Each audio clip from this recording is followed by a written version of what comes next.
मैं समझता हूं कि इससे ज्यादा कुछ कहने की कोई आवश्यकता नहीं है। ... साथियों, मुझे वह दिन याद है जैसे ही पहलगाम में निर्दोष नागरिकों के ऊपर कायराना हमले की सूचना मिली, मैंने स्वयं चीफ ऑफ डिफेंस स्टाफ, तीनों सेक्रेटरी और जो डिफेंस सेक्रेटरी यहां मौजूद हैं डिफेंस सेक्रेटरी के साथ मीटिंग की। वैसे तो आम तौर पर अपनी सेनाओं से मैं पहले भी कहता रहा हूं कि आपको हर स्थिति से निपटने के लिए हर पल तैयार रहने की आवश्यकता है।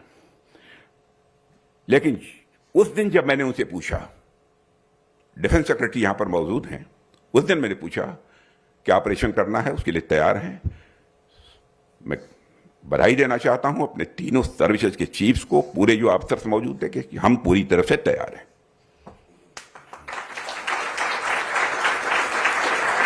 उसके बाद हम लोग प्रधानमंत्री जी के साथ बैठे। प्रधानमंत्री जी को सारी स्थिति की जानकारी दी गई और वही बात प्रधानमंत्री जी के सामने उन्होंने कहा और प्रधानमंत्री जी की अनुमति से उसके बाद फिर जो ऑपरेशन प्रारंभ हुआ उसकी आप सबको जानकारी है।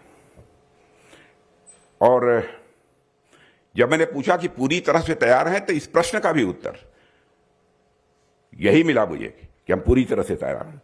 और उसके बाद जो कुछ भी हुआ उसको बहुत डिटेल में जाकर बतलाने की आवश्यकता नहीं है, आप सब उससे अच्छी तरह परिचित हैं। साथियों, हमारा यह ऑपरेशन सिंदूर हमारी सेनाओं के बीच ज्वाइंटनेस की भी एक मिसाल थी। आर्मी, नेवी, एयरफोर्स सबने एक साथ और एक योजना के तहत यह दिखा दिया कि भारत की सैन्य शक्ति अब साइलोस में काम नहीं करती है, बल्कि यह एक ज्वाइंट, इंटीग्रेटेड और ग्लोबल पावर के रूप में उभर चुकी है। यही कारण था कि हमने अपनी शर्तों पर, अपने समय पर उस ऑपरेशन को अंजाम दिया और अपनी शर्तों पर ही उसे हमने समाप्त भी किया। ऑपरेशन के दौरान भी हमने प्रिसाइजली उन्हीं को टारगेट किया जिन्होंने हमारे ऊपर हमला किया था। और मैं यहां फिर से स्पष्ट कर देना चाहता हूं कि हमने यह ऑपरेशन इसलिए नहीं बंद किया कि हमारी क्षमता कम हो गई थी। हमने उसे अपनी मर्जी से, अपनी शर्तों पर रोका और अगर जरूरत पड़ती तो हम लंबी लड़ाई के लिए भी पूरी तरह से तैयार थे।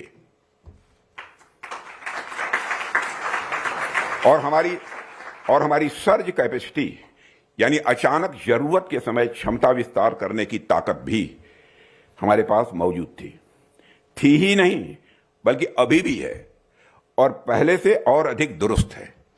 इसलिए मैं समझता हूं कि इससे ज्यादा कुछ कहने की कोई आवश्यकता नहीं है। ...